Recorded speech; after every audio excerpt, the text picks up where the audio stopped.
नमस्कार साथियों, आज आपके बीच एक नए टॉपिक के साथ उपस्थित है।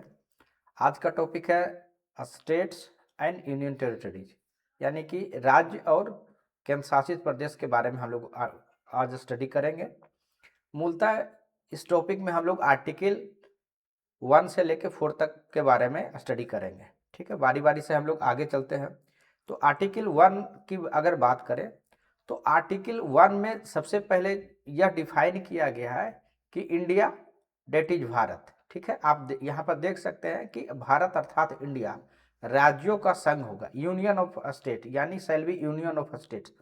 हम लोग पूर्व के लेक्चर्स में बहुत बार डिस्कशन किए हैं कि यूनियन ऑफ स्टेट और फेडरेशन में क्या डिफरेंसेस है। यूनियन ऑफ स्टेट्स का मीनिंग होता है कि स्टेट को यह आज़ादी नहीं है कि वह यूनियन से बाहर हो सकता है, यानी जो इनडिस्ट्रक्टिबल है, यानी उसको तोड़ा नहीं जा सकता है। यानी जो यूनियन है इसको तोड़ा नहीं जा सकता, यानी राज्य अपने इच्छा के अनुसार उससे अलग नहीं हो सकता। फेडरेशन, या इसमें आप यह भी कह सकते हैं कि ये एक तरीके का एग्रीमेंट के रूप में नहीं। फेडरेशन में क्या होता है कि जो स्टेट होते हैं वो अपना म्यूचुअल एक एग्रीमेंट के तरीके से एक ये फेडरेशन बनाते हैं। यूनियन में ऐसा नहीं है। यूनियन में जो है आपका उनको सीड करने का आज़ादी नहीं होता है और उसमें किसी भी प्रकार का एग्रीमेंट की बात नहीं होती है। तो इंडिया इसीलिए यहाँ पर फेडरेशन वर्ड यूज नहीं करके union of states word use किया गया। उसके साथ हम लोग इसको देखें कि इंडिया और भारत दोनों क्यों यूज किया गया। देखिए, भारत क्या, जब संविधान सभा का डिस्कशन हो रहा था तो दो ग्रुप बन गया। एक ग्रुप का कहना था कि जो हम लोगों का ट्रेडिशनल नाम है जो भारत है इसको कंटिन्यू किया जाए, जबकि एक दूसरा पक्ष था जिसका कहना था कि नहीं, जो मॉडर्न नाम है इंडिया है उसको कंटिन्यू करना। तो ऐसे केसेस में संविधान सभा ने यह निर्णय लिया कि हम लोग दोनों नाम को रखेंगे, इसलिए इस टर्म को यूज किया गया कि इंडिया डेट इज भारत और shall be union of states. ठीक है, तो इस बात को आपको क्लियरिटी हो गया होगा कि ये दोनों इंडिया और भारत क्यों यह किया गया। प्लस यूनियन ऑफ स्टेट्स का मीनिंग क्या होता है, फेडरेशन से ये किस प्रकार से डिफरेंस है उसको भी आप समझिएगा। यहाँ पर एक चीज आपको और ध्यान रखना है कि एक टर्म होता है उसको बोलते हैं टेरिटरी ऑफ इंडिया, और प्लस एक वर्ड होता है टेरिटरी ऑफ स्टेट। उसको भी हम लोगों को इसी आर्टिकल के तहत जो है हम लोगों को अंडरस्टैंड कर लेना चाहिए। ठीक है, इसको हम लोग देखते हैं कि किस तरीके से उसको हम लोग करेंगे। अब देखिए, एक टर्म होता है टेरिटरी ऑफ इंडिया। ठीक है, इसके तहत अगर आप देखिएगा तो तीन चीज आ जाएगा। ठीक है, एक हो गया टेरिटरी ऑफ स्टेट, यानी राज्य का जो टेरिटरी है, जो क्षेत्र है। एक हो जाएगा यूनियन टेरिटरी, एक ऐसा क्षेत्र, कोई भी टेरिटरी जिसको कि जब संविधान सभा का बैठक हो रहा था उसमें जो डिस्कशन हुआ, ठीक है, कि ऐसा कोई क्षेत्र जो, क्योंकि इंडिया आपको पता है कि जो कि सोवरेन कंट्री है, तो कोई ऐसे क्षेत्र को अगर एक्वायर करता वो तीनों को मिला के टेरिटरी ऑफ इंडिया कहा गया। आप इसको जो है टेरिटरी ऑफ जो स्टेट है इसको आप यूनियन ऑफ स्टेट भी, यूनियन ऑफ इंडिया भी कहते हैं। यानी अगर कहीं पर आपको यह डिस्कशन आ जाए तो ऐसे केस में आपको यह पता होना चाहिए कि टेरिटरी ऑफ इंडिया की अगर बात कर रहे हैं तो वो एक बड़ा टर्म है रिलेटिवली जो है यूनियन ऑफ इंडिया के तुलना में। ठीक है, इसमें क्योंकि सिर्फ स्टेट जो है सिर्फ इंक्लूड्स करता है सिर्फ स्टेट को, जबकि टेरिटरी ऑफ इंडिया की बात करेंगे तो वहाँ यूनियन टेरिटरी प्लस ऐसा कोई टेरिटरी जो कि एक्वायर हो सकता है उसको करता है। तो ये दो जो सारा डिस्क्रिप्शन है ये आपके आर्टिकल 1 के तहत है। तो ये हम लोग अभी डिस्कशन किए। यूनियन के जगह फेडरेशन क्यों यूज है ये हम लोग अभी डिस्कशन किए कि किस तरीके से ये यूएसए से जो है भिन्न है।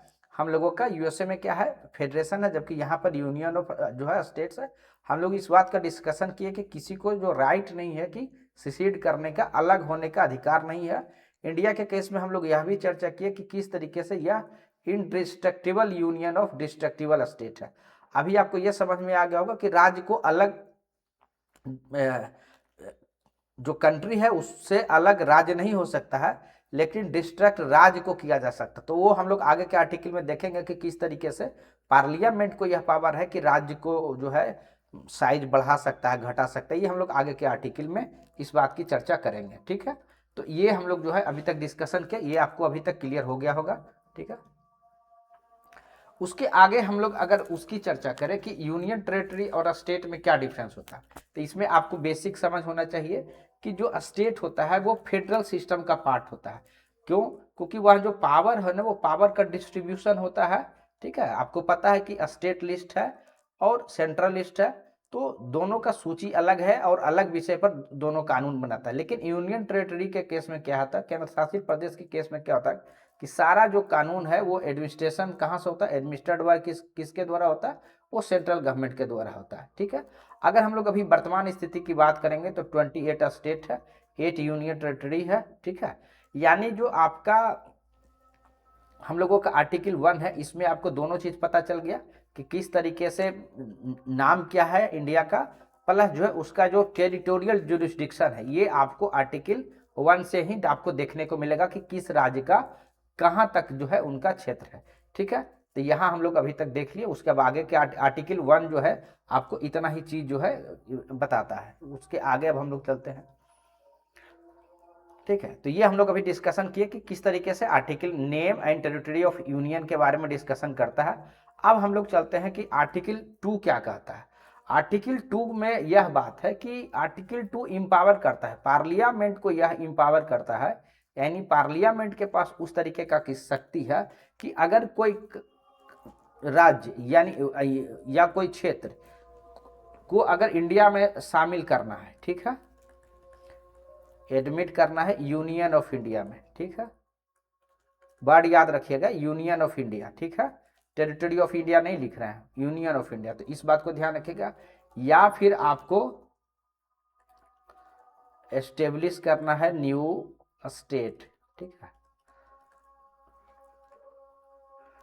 तो ऐसे केसेस में क्या है कि आपका आर्टिकल 2 का यूज होता है। आप इसको एग्जाम्पल के रूप में आप ऐसे समझ लिए, सपोज किया जाए जब अपना कंट्री जो है आज़ाद हुआ था, तो आपको पता है कि 1975 के पूर्व तक सिक्किम जो है पूर्णतः जो है फुल्ली आप इंडिया का पार्ट नहीं था। शुरुआत में जो है सिक्किम क्या था, प्रोटेक्टोरेट था, यानी कि उस समय जो है भारत जो है प्रोटेक्टोरेट सिस्टम के तहत क्या होता था कि भारत जो है सिक्किम का डिफेंस है, मिलिट्री है, आगे का रेस्पॉन्सिबिलिटी लेता था। इंटरनल एडमिनिस्ट्रेशन सिक्किम के जो वहाँ चोग्याल डायनेस्टी के रूल थे वही करते थे। फिर बाद में वहाँ के जनता के द्वारा अनुरोध के आधार पर इसका आप कह सकते हैं 2A आर्टिकल 2A के तहत इनको एसोसिएट स्टेट बनाया गया, यानी आप कह सकते हैं मोर क्लोज हो गया स्टेट बनने के करीब, एसोसिएट स्टेट। लेकिन यहाँ भी वो फुली स्टेट का आप कह सकते हैं दर्जा उस वो नहीं था और फुली तरीके से यूनियन ऑफ इंडिया में शामिल नहीं था। लेकिन बाद में फिर जो है 1975 में वहाँ पर फिर जो है आर्टिकल 2 का यूज करते हुए उसको इंडिया में जो है एडमिशन कराया। यानी अभी तक सिक्किम जो है 1975 के पहले जो है फुल्ली रूप से इंडिया का पार्ट नहीं था। तो ऐसे केसेस में जो एसोसिएट स्टेट से आप कह सकते हैं फुल स्टेट जो फुल राज्य का जो दर्जा दिया गया यूनियन ऑफ इंडिया का के तहत, उसको आर्टिकल 2 का यूज करना पड़ा। उसी तरीके से आप एग्जांपल देख लीजिए, जैसे गोवा दमन एंड दीव का देख लीजिए।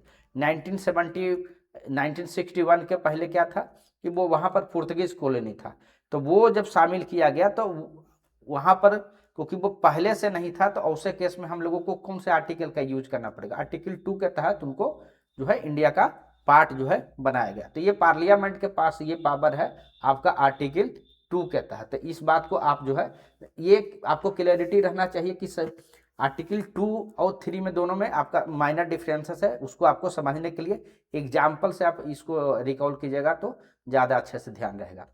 अब हम लोग आर्टिकल 3 की बात करते हैं। अगर आर्टिकल 3 की बात कीजिएगा तो वहाँ पर क्या है कि जो स्टेट पहले से एग्जिस्ट कर रहे हैं वैसे केसेस में हम लोगों को ये करता है कि अगर कोई स्टेट बनाना है या किसी का बाउंड्री चेंज करना है, किसी राज्य का एरिया आप कह सकते हैं कि इंक्रीज करना है, नाम चेंज करना है, तो ऐसे केसेस में हम लोग आर्टिकल 3 के तहत जो है यूज करते हैं। ठीक है, अब आप समझ के देखिए, सपोज किया जाए कि आपको पार्लियामेंट के पास कोई यह लगता है, सपोज किया जाए कि कोई भी एक स्टेट आप मान लीजिए, इससे पार्लियामेंट यह डिसाइड करता है कि इस सर्टेन पोर्शन को आप कह सकते हैं यहाँ सेपरेट करके एक नया राज्य बना दिया जाए। तो ये ऐसा जो प्रावधान है अगर इस तरीके का है तो इसका प्रपोजल या बिल जो कहिएगा तो आर्टिकल 3 के तहत जाएगा। उसी तरीके से मान के चलिए कि दो छोटे छोटे स्मॉल स्टेट है, दोनों को अगर पार्लियामेंट डिसीजन लेता है कि दोनों को मर्ज कर दिया, दोनों को मिला के एक राज्य बना दिया जाए, ये किया जा सकता है। या कहीं पर ऐसा लगता है कि इस तरीके से है तो अगर ये डिसीजन पार्लियामेंट लेता है कि ये तीनों से ये इस तरीके से तीनों को मिला के एक राज्य बना दिया जाए, ये भी किया जा सकता है। ठीक है, यानी कहने का मतलब मीनिंग क्या है, या किसी को कोई यूनियन टेरिटरी है उसको अगर स्टेट में मर्ज करना है, ठीक है, कोई ये स्टेट है, इस ये दोनों को मर्ज करना, ये भी आर्टिकल 3 के तहत होगा। यानी पार्लियामेंट जो एग्जिस्टिंग जो चीजें हैं उसके तहत अगर किसी तरीके का आप कह सकते हैं अल्टरेशन कर रहा है, एडिशन कर रहा है, या कहीं से सेपरेशन कर रहा, तो ये चीजें कहां पर हो पाएगा, आर्टिकल 3 के तहत। उसी तरीके से आपका फॉर्मेशन ऑफ न्यू स्टेट हम लोग चर्चा किए, अल्टरेशन ऑफ बाउंड्री चर्चा किए, और यहाँ पर अगर किसी का एरिया बढ़ाना है या एरिया घटाना है या इवन नाम बदलना है तो ऐसे केसेस में आर्टिकल 3 का यूज जो है किया जाता है। इसके कुछ कंडीशंस है, तो इस कंडीशंस को हम लोग देखेंगे कि कौन सा कंडीशंस है। ये आपको पता है कि कोई भी अगर चेंजेस करना होगा तो बिल लाना पड़ेगा, तो इस तरीके का जब कभी भी बिल लाना है तो आपको ये बिल जो है सिर्फ और सिर्फ पार्लियामेंट में लाया जा सकता है, ओनली पार्लियामेंट में ये बिल लाया जा सकता है। और जब बिल लाया जाना होगा तो ऐसे केसेस में प्रायर जो है प्रेसिडेंट का जो है आपको रिकमेंडेशन लेना पड़ेगा, यानी बिल लाने के पूर्व ही राष्ट्रपति का आपको रिकमेंडेशन लेना पड़ेगा। उसके बाद राष्ट्रपति को क्या करना है कि जब सपोज किया जाए कि उनके पास जब बिल रिकमेंडेशन के लिए गया है उसी समय राष्ट्रपति इसको जिस भी सपोज किया जाए कि कोई भी आप स्टेट एग्जाम्पल के रूप में ले लीजिए, सपोज किया जाए कि यूपी को के संबंध में यह बिल जाता है, प्रस्ताव जाता है राष्ट्रपति के पास रिकमेंडेशन के लिए कि इसको यहाँ से 4 राज्य बना है, तो राष्ट्रपति क्या करेंगे कि ये सेम जो रिकमेंडेशन आया है या जो प्रस्ताव आया है, बिल आया है, उस पर उस राज्य का ओपिनियन जानने के लिए, उनका व्यू जानने के लिए एक सर्टेन स्पेसिफाइड पीरियड दे देंगे कि जो वहाँ का लेजिस्लेचर है, यूपी का जो विधानसभा लेजिस्लेचर है, वो अपना व्यू पॉइंट रख सकता है। ठीक है, तो ये इस तरीके का प्रस्ताव आपको आर्टिकल 3 के तहत देखने को मिलेगा। लेकिन यहाँ पर ध्यान यह देने वाला बात है कि क्या अगर कोई प्रस्ताव स्टेट लेजिस्लेचर सपोज किया जाए कि केंद्र के द्वारा यह निर्णय लिया जाता है कि हमको यूपी को 4 हिस्से में डिवीजन करना है या 4 यहाँ से राज्य बनाना है तोड़ के, तो क्या अगर यूपी गवर्नमेंट जो है या यूपी का जो लेजिस्लेचर है, वहाँ का जो विधायिका है, वो निर्णय लेते कि नहीं, जो यूपी है वही रह जाएगा, इसको किसी भी प्रकार के चेंज करने की आवश्यकता नहीं है, जो समय सीमा दिया गया था राष्ट्रपति के द्वारा उसी समय सीमा के तहत जवाब चला भी जाता है या उनका अब जो व्यू है एक्सप्रेस कर भी देते हैं, तो क्या पार्लियामेंट उसको मानने के लिए बाध्य है क्या? तो नहीं, पार्लियामेंट यह कर सकता है या तो उसको अमेंड कर या तो उसको एक्सेप्ट कर ले सकता है कि जो स्टेट का जो भी लेजिस्लेचर का व्यू है, या उसके इच्छा पर है उसको रिजेक्ट भी कर सकता है।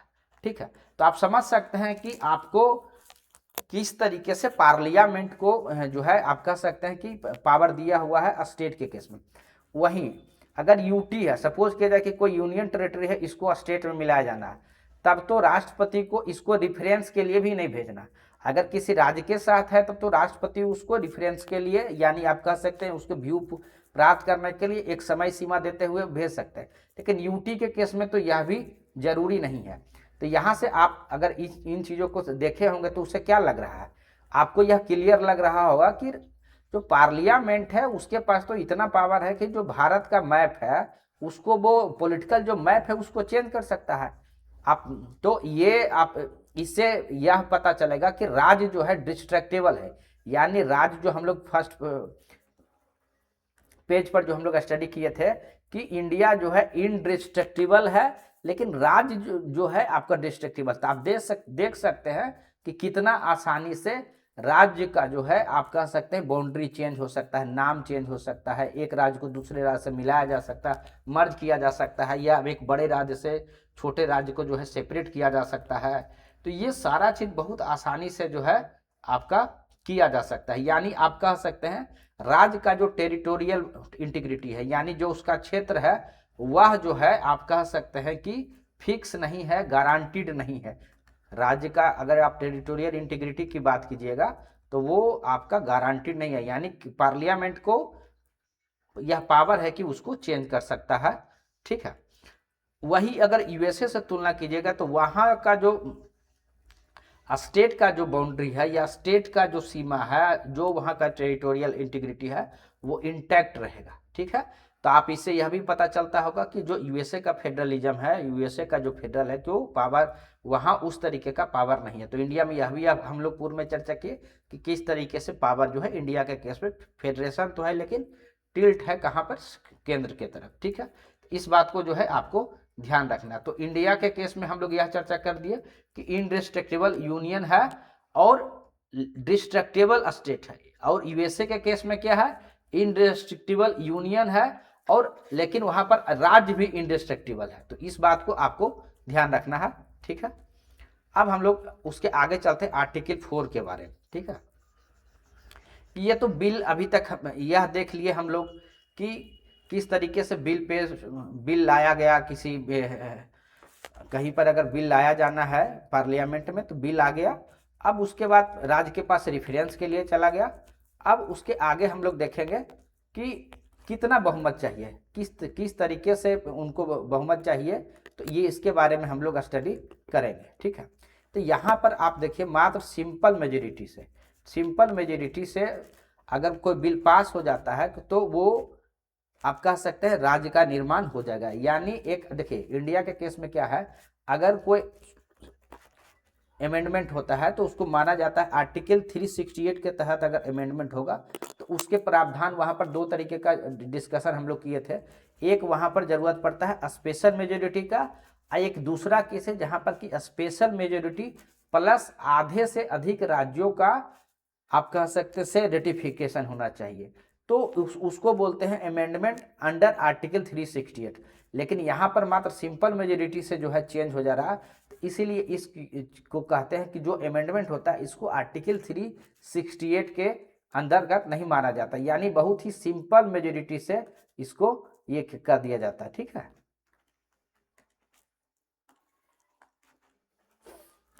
उसके बाद हम लोग आगे देखते हैं, ठीक है, कि स्टेट और यूनियन टेरिटरी में क्या डिफरेंस है, ठीक है। उसमें एक हम लोग जो डिस्कशन कर रहे थे, यहीं पर एक चीज़ और चीज़ को डिस्कशन कर लेते हैं, वो ऑल्दो वो आगे भी आएगा, कि क्या राज्य को सोवरेनिटी के नाते या केंद्र को यह पावर है क्या कि अगर किसी क्षेत्र को अगर फॉरेन कंट्री को दिया जाना है तो क्या पार्लियामेंट उसको भी दे सकता है क्या? तो नहीं। तो इसमें जो है आपका एक केस है सुप्रीम कोर्ट का, बेरुवारी यूनियन केस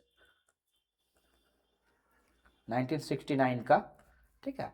उसमें यह स्पष्ट किया गया था कि अगर किसी फॉरेन कंट्री को देश का कोई भी हिस्सा अगर देना है तो उसे समय में कॉन्स्टिट्यूशनल अमेंडमेंट से देना होगा, यानी कॉन्स्टिट्यूशनल अमेंडमेंट करेगा। तो वहां पर क्या होता है, स्पेशल मेजोरिटी का जरूरत पड़ता है, जो हम लोग चर्चा कर चुके हैं कि 2/3 जो प्रेजेंट एंड वोटिंग होते हैं उसका प्लस 50% ऑफ मेंबरशिप का, उतने से पास कराना होगा। उसी तरीके से बेरुवारी यूनियन के जो पाकिस्तान के साथ जो दिया जाना था तो उस समय जो है आपका 9th कॉन्स्टिट्यूशनल अमेंडमेंट के द्वारा दिया गया था, ठीक है। ये बात ध्यान रखिएगा। दूसरा एक चीज और ध्यान रखिएगा कि सुप्रीम कोर्ट यह भी क्लियर किया कि क्या जो बॉर्डर का सेटलमेंट होता है, बॉर्डर पर आप देखिएगा जो सेटलमेंट होता है, बॉर्डर डिस्प्यूट जब होता है तो क्या उसके लिए भी कॉन्स्टिट्यूशनल अमेंडमेंट का जरूरत है? नहीं। तो वहां पर मात्र एक्सिक्यूटिव एक्शन से हो जाएगा, ठीक है।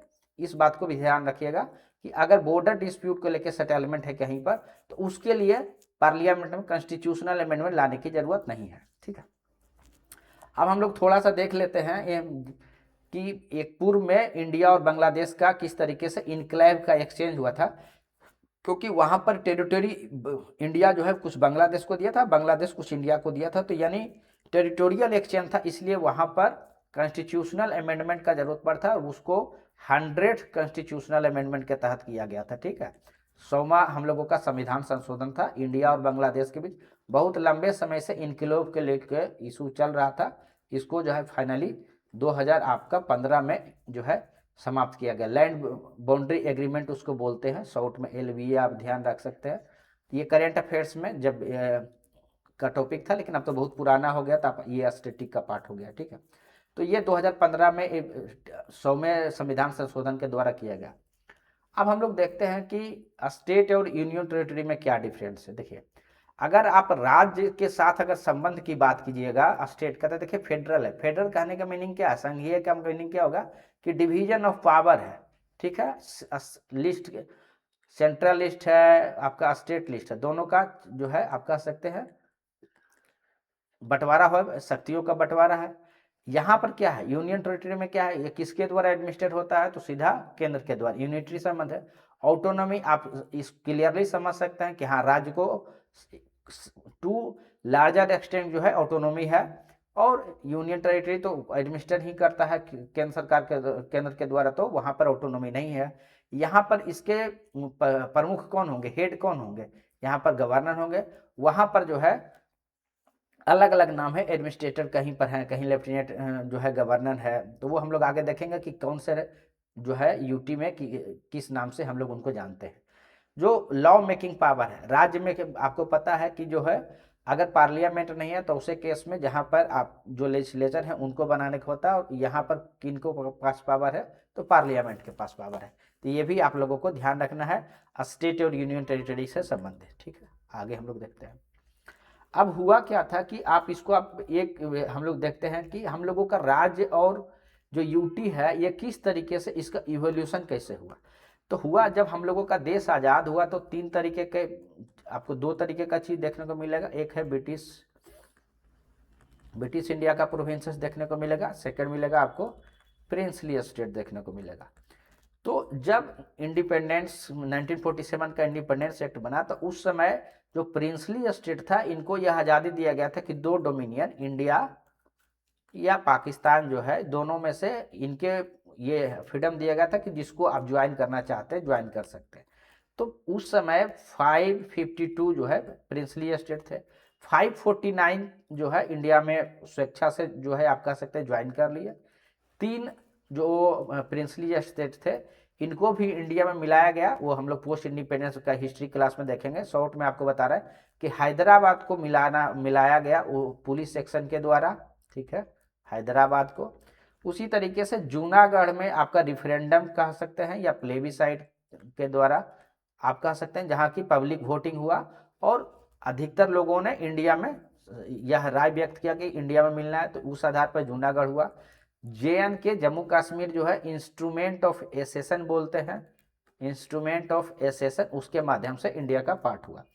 तो ये हम लोग जब अपना 1947 में कंट्री आज़ाद हुआ तो उसके बाद की स्थिति। अब देखिए, कांग्रेस का शुरू से यह स्टैंड रहा था, ठीक है, इवन कि महात्मा गांधी उस फेवर में थे कि लिंग्विस्टिक आधार पर राज्यों का गठन होना चाहिए, इससे ज़्यादा कल्चरल होमोजेनिटी रहता है और लोगों में आप कह सकते हैं कि कन्वर्सेशन के लिए, एडमिनिस्ट्रेशन के लिए जो है आसान रहेगा। लेकिन जब जैसे जैसे पार्टीशन हुआ और जब आज़ाद 1946 के मैनिफेस्टो, जब इलेक्शन हुआ 1946 में, उसमें भी कांग्रेस के मैनिफेस्टो में था कि जब देश आज़ाद हुआ तो लैंग्वेज के आधार पर राज्यों का निर्धारण को लेके सहमति नहीं था, और यह माना गया कि इससे जो राज्य है वो अलग हो सकते हैं। तो क्योंकि देश बिल्कुल आप कह सकते हैं इन्फेंट देश था, तो उसे केसेस में यह शुरुआत में जो भी लीडर थे उनके द्वारा था कि नहीं, लैंग्वेज के आधार पे राज्य का निर्धारण नहीं होना चाहिए। तो उस समय जो संविधान सभा में एक्चुअली में क्या हुआ कि संविधान सभा में यह निर्णय लिया गया कि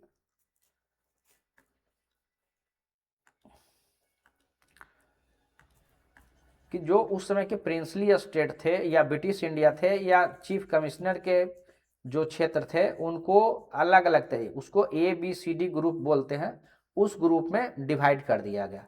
जब अपना कंट्री, जब कॉन्स्टिट्यूएंट असेंबली के द्वारा यह निर्णय लिया गया था, तो उस समय उसको बोलते हैं ABCD, ठीक है। ये जनरल एग्जाम में नहीं पूछा जाता, जस्ट फॉर डिस्कशन आप लोगों से चर्चा कर रहे हैं कि 9 ऐसे राज्यों का बनाया गया जो उस समय ब्रिटिश इंडिया के प्रोविंस थे, उनको कैटेगरी A में रखा गया।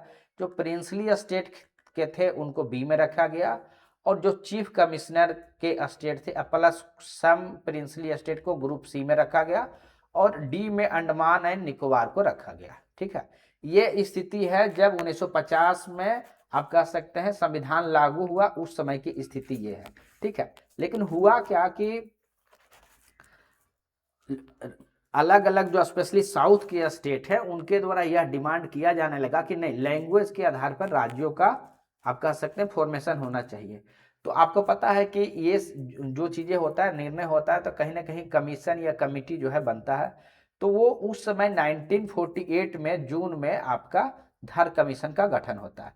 धर कमीशन को दूसरे नाम से भी जानते हैं, उसको बोलते हैं लिंग्विस्टिक प्रोविंसेस कमीशन। ठीक है,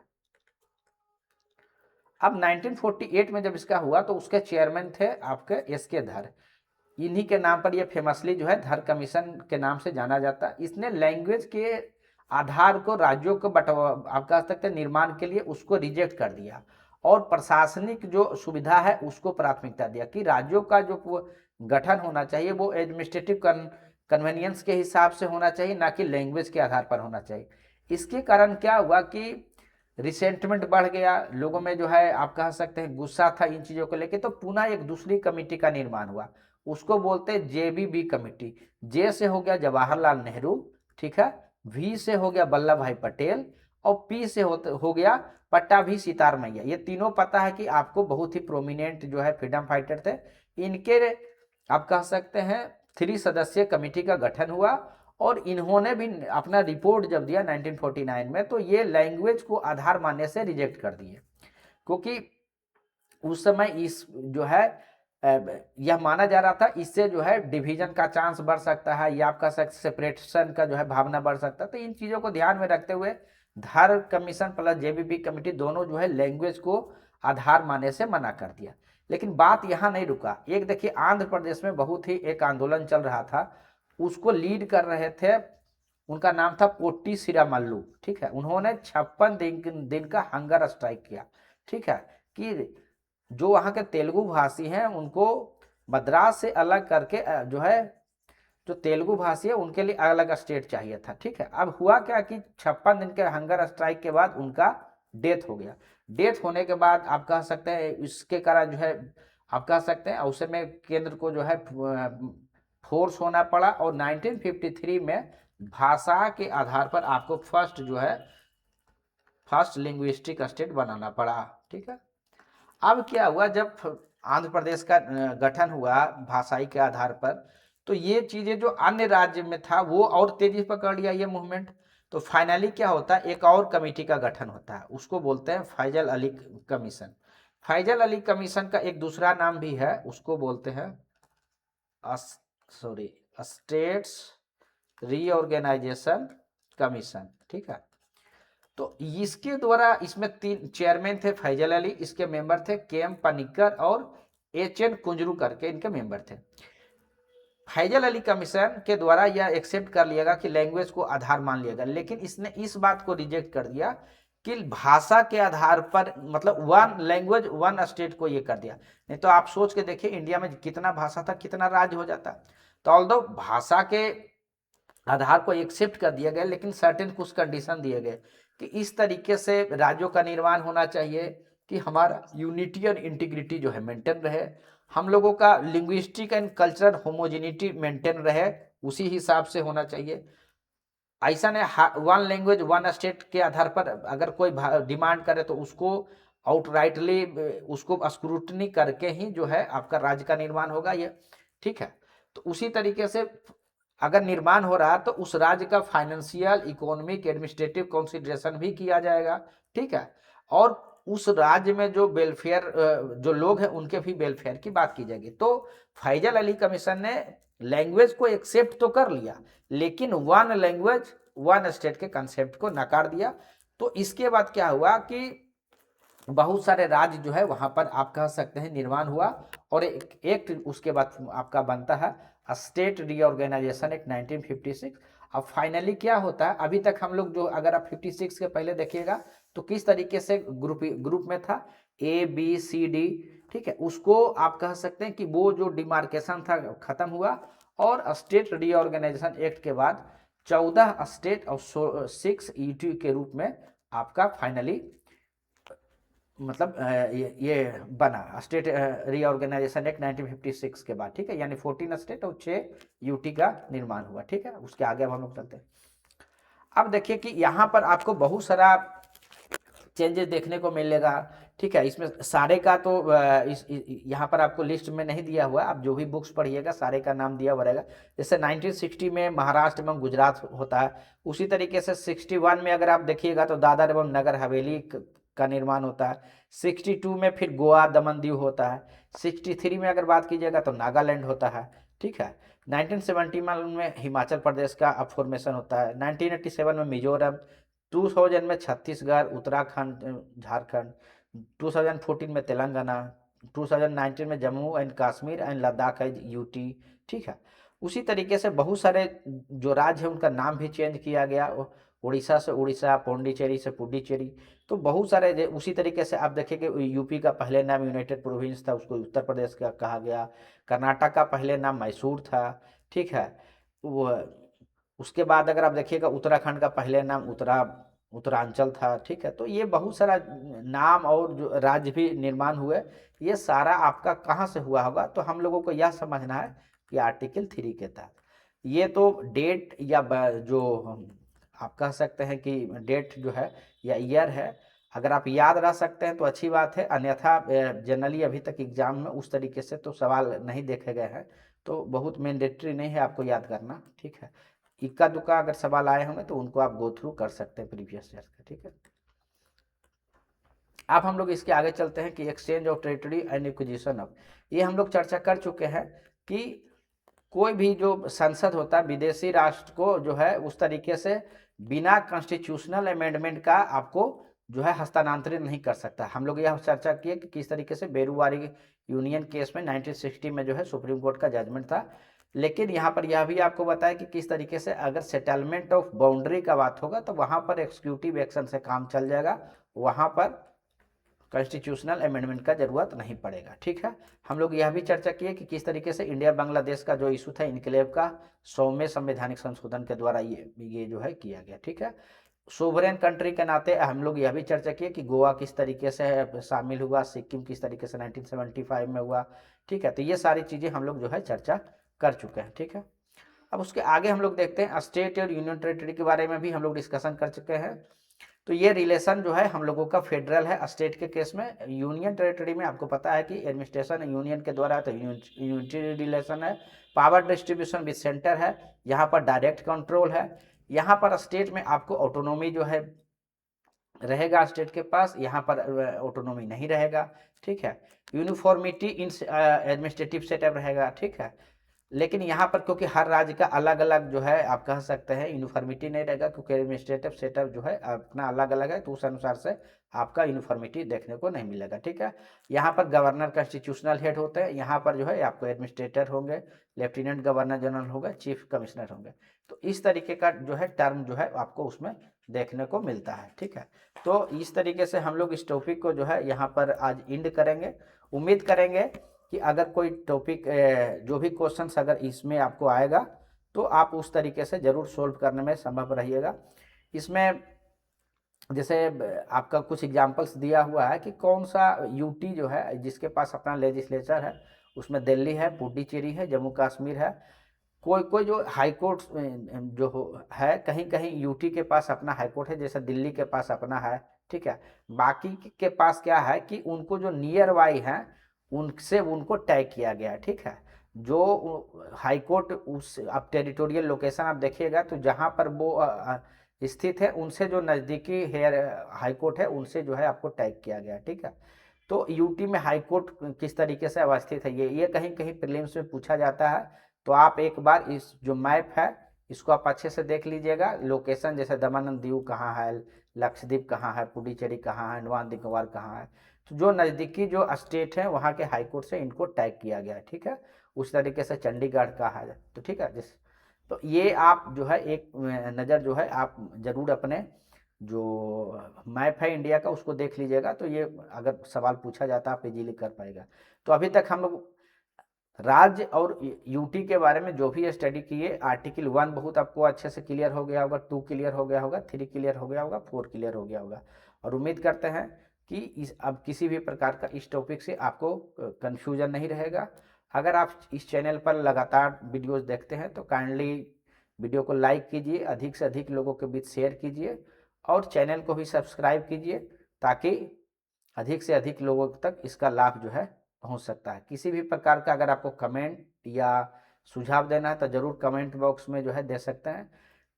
जो यूट्यूब का लिंक है उसके नीचे चैनल का टेलीग्राम का लिंक, व्हाट्सएप का लिंक, फेसबुक, इंस्टाग्राम सभी का लिंक जो है उपस्थित है। वेबसाइट का भी लिंक है जहाँ पर कि आप सारे जो मटेरियल्स है, जो पीडीएफ है, पीपीटी है, सब वहाँ पर आप जो है एक्सेस कर सकते हैं। तो thank you very much, thank you.